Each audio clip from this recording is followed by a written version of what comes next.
Hey y'all, it's Exile here, and it's day 2 of Etheria Restart.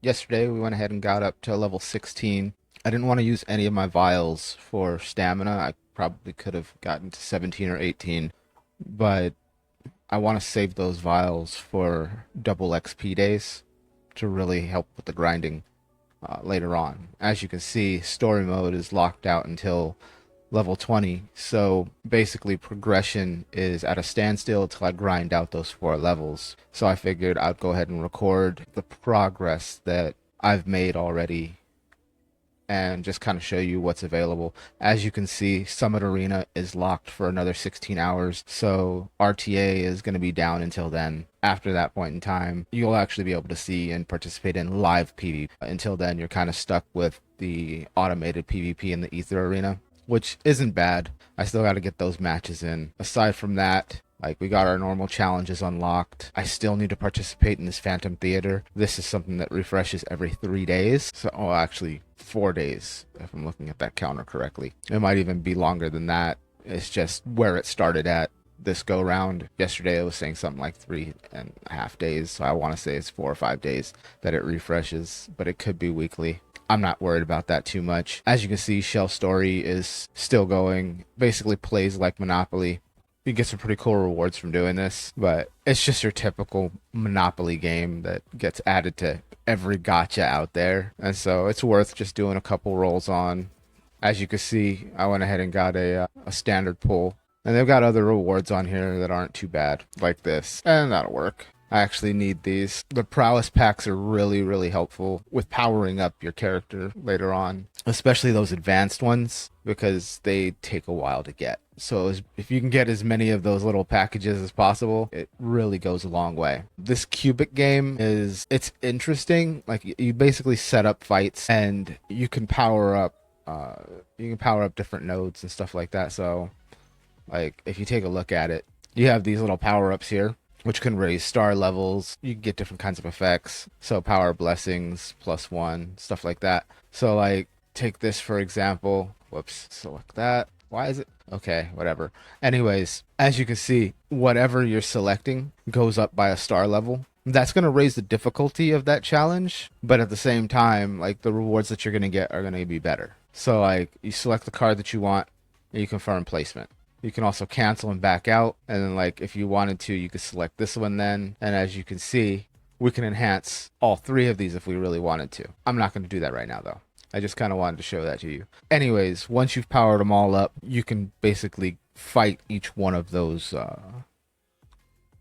slots. Like, each one of those slots is a battle, and you just fight them and get rewards. So all you're really trying to do with this event is power up those slots and power up those enemies to a point that you can actually kill them and get decent rewards. And there's a couple of modes of that go on, and difficulty increases with them. But aside from that, like, it's relatively standard. It's just a reward event. And, like, the more powerful your team setup is, the higher you can kind of go with that, the better rewards that you can get. It's nothing too difficult. These outposts are really helpful with getting materials for your prowess. So, like, if we take a look at my Rahu, you'll see that you need quite a bit of these, and that's what you get from the outposts. And the reason why I was talking about those supply packages earlier is because as you get higher into this, you're going to notice that you need the epic versions of them, which are harder to get, and then eventually you'll need these. And they're I won't say they're extremely hard to get, but they're not easy by any means. Like, it's pretty much end game material, we could say that. So yeah, it's not horrible, but at the same time, like, the grind for these is pretty rough. So by the time you get ready to hit level 5 or even level 4 for your prowess, like, you're gonna need 30. So yeah, it's a lot. And I think, like, every fight you get like 2 to 4 or something like that, depending on the difficulty. So at some point in time, like, it's best just to use the supply packs that you get if you're lucky enough to get this version of them. Which, if you were watching in the event that I was doing earlier, I got 2 of those, and I think every one of those packs gives you 5. So it's a nice way to supplement your character's prowess. Now, as far as my team setup goes, you'll see that I've gotten several of the characters that I've been focusing on to 5-star. So Rahu's 5-star and almost capped. I'm trying not to cap them so that the experience points that I'm getting from battles and stuff like that aren't going to waste. Zaida is also getting close to cap. And the reason why I'm not capping them is that like level isn't that prominent for stats. Like you'll see all these extra stats that I have here. These are from gear. They're from gear, they're from my shell. Leveling gets you little stat bonuses, and it's good at the beginning of the game, but once you're substantially leveled, it's not as much of a bonus. But your modules, this is where things really come into play. Because if you've noticed, I've got level 8, or not 8, but it's basically I have 8 of these Swift Rush modifiers. This gives me a nice little 20% bonus to my speed, which is super helpful. So all of your stats end up being, based off of how you build out your character. If I was to go Onslaught, like you'll see Onslaught can go up to 45% attack. It's like that would be great, but you're talking about dedicating 12 modifiers over to that, which for just a flat 45% increase in attack, I'm not sure that's worth it. When it comes down to speed, on the other hand, like that's kind of worth it, especially at these early levels. As you advance through different levels of threshold, you'll end up with better matrix effects. So like if we check out Doki Doki, you'll see there's a harvest set, and this one gives you base attack. And then if your target's HP is above 50%, then you additionally ignore 30% of their defense. It's great for units that have ignore defense, because it's just going to make them stronger. I think by the time you get to Nightmares, when you get Bramble, so this is kind of what I'm waiting for. You get a nice little defense boost, and then you have a 25% chance to counterattack with basic attacks. And if you notice, this one doesn't have a 12. This one has a 4. It has 4 and 8. So 8 matrices of this will give you your counterattack bonus. That also leaves you with the availability to use others. So you can throw speed on there. You can really mix or match and kind of gear your animus to the situation that they're used for. We'll just put it that way. So like in the case of Rahu, I'm probably going to go with the Bramble set, but I'm also probably going to throw in some speed because I want him to be attacking fast. That might be what I go with. I might also try to mix and match him with something more attack based, because it's not like Rahu has a taunt, And because he doesn't have a taunt, it's not like things are going to focus on him naturally. In PvE, you could hope that he gains the focus of the enemy. But in PvP, like once somebody knows that the Bramble set's on him, I'm not sure that they're going to want to mess with him too much, because he attacks high anyways. So it's just, I don't know how that's going to play out. I really want to test it, but that's going to require me getting to Nightmare 1, and I don't see that happening until maybe late tomorrow, maybe even further than late tomorrow. It might be the day after. But anyways, yeah, as you get higher into these thresholds, you start getting different sets. And the sets get different bonuses. Like this one is Effect Accuracy, which is going to be really good for your debuffers. Effect Accuracy is actually really overpowered for any kind of debuffer. I mean, you still have the standard 10% guaranteed, not guaranteed miss, but you can never reach 100% accuracy. We'll say it that way. That sounds better. You can never reach 100% accuracy. The highest you can go is 90%. So it's still good to hit that 90%. But yeah, it kind of sucks that there's no 100%. Beggars can't be choosers, right? So this is why I state that like my main focus is on the Doki Doki threshold. There's just a lot of good modules to get. That doesn't mean that the other ones aren't good either. Because I mean, if you look at this one, where are we? Look at the Nightmare version of this one, and you should see this set here, which allows for follow-up attacks. So after the Animus uses an attack skill, there's a 20% chance to launch a follow-up attack on the main target. Now, this matrix, I could see it being really useful for any unit that has extra attacks. So even this would be useful for a Rahu as well. I'm not going to lie.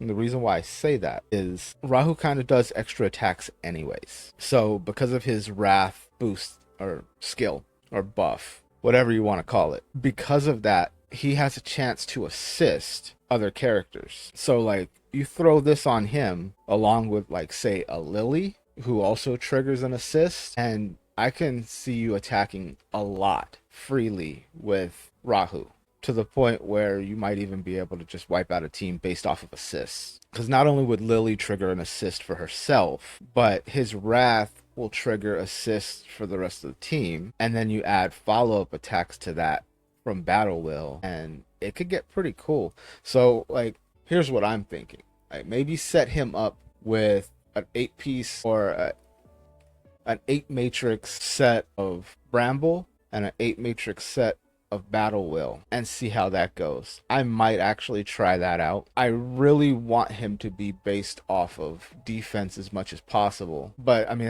that's only because he scales off of defense rather than attack. So that's just my theory so far of what you can do with Rahu and how you can set that up. I'm gonna have to play around with this for a while and see what sets really work well with him. But I think keeping him attacking and doing follow-ups would be really nice. And because these max out at 8, it'll make it easier to reach that number. Because if you noticed on the module side of things, you got 3 here, 3 here. So technically you could get, because eventually your modules will be able to hold three matrices. So it'd be 9 on this side, 9 on this side. It's definitely doable. What the really cool thing is that your shells can have multiple modules as well, or multiple matrices as well. So that's going to be helpful in kind of building out your sets and like what you ultimately want to be doing with the character. But yeah, I'm looking forward to being able to mess around with those a bit more. But I think Doki Doki is going to be a problem with my build because I don't have enough of what I'm looking for.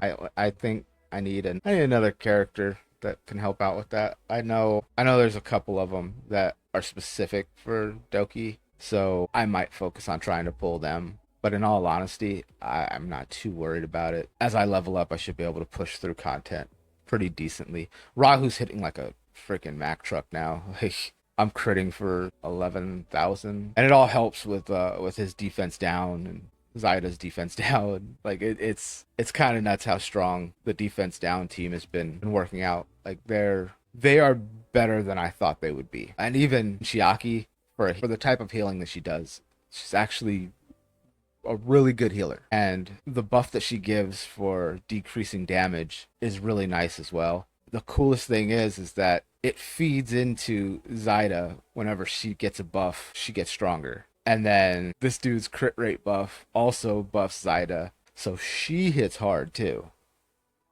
It's actually been pretty nice with this team. I can't complain. And the fact that I have a Heinrich too, like this dude is so freaking helpful in the 5-man rushes. I haven't moved him into like my 4-man because he doesn't provide what my 4-man team is built around. My 4-man team is built around defense down, and he's not really giving that.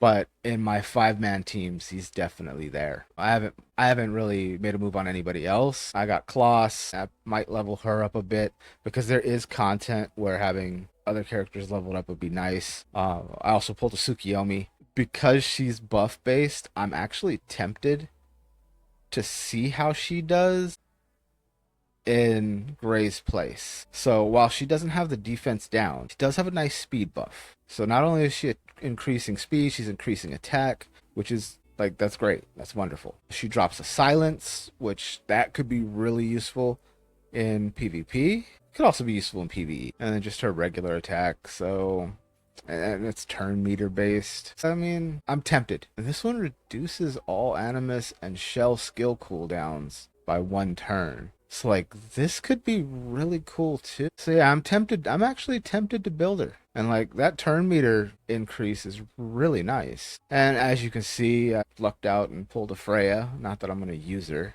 I just don't see a need. She's not a unit that I'm too hyped up about. I don't really have anybody else of like concern. Dieting is good. I could build this dude out.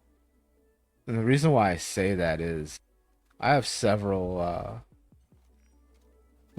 dupes for him, and that crit rate plus 8% is going to be nice. But like if you look at what he has available, the dude is just ridiculous. So he snipes a target for 400% damage. When attacking the marked target, he has a 60% chance to perform extra attacks with rapid fire. So like this is another one where if you set him up with multiple attacks, like or follow-ups or triggers or anything like that, like this dude could be a serious threat. You know, he targets weakest links, has increased crit rate.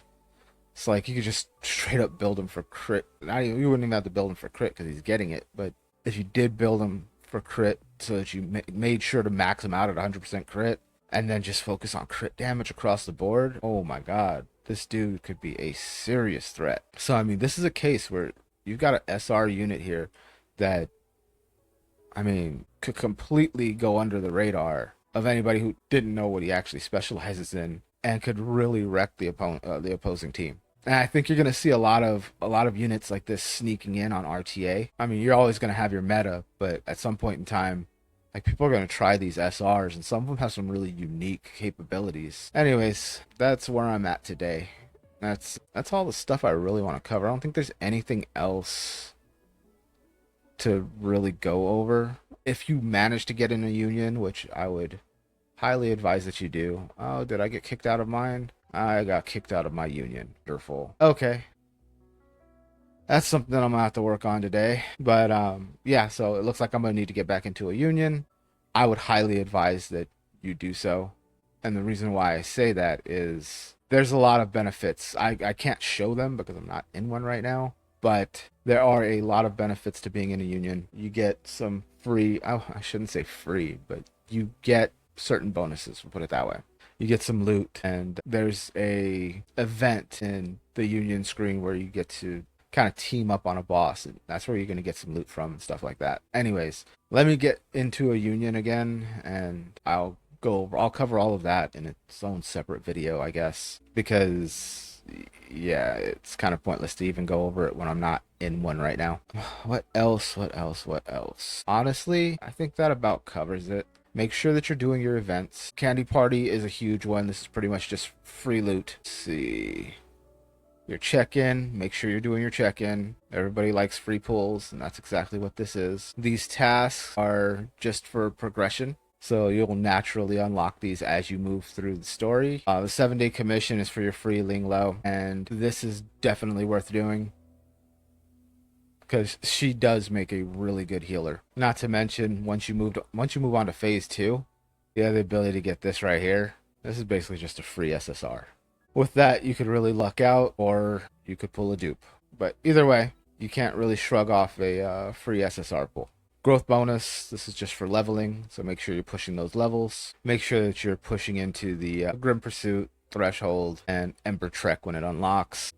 These will be rewards for that. Summon Arena, keep rocking the PvP, and you'll unlock skins. And that's really about it. That's all that's really going on as far as events are concerned. Well, on that note, I'm going to go ahead and get out of here because I have a lot of content to burn through, so that hopefully there's more to cover later on. But as you can see, progress is steadily being made. So it's just, at this point, grinding. I gotta grind 4 levels before I can continue on with the story, and once that happens, it'll open up new modes and stuff like that. But that's all there is for now. Anyways, I will catch y'all later.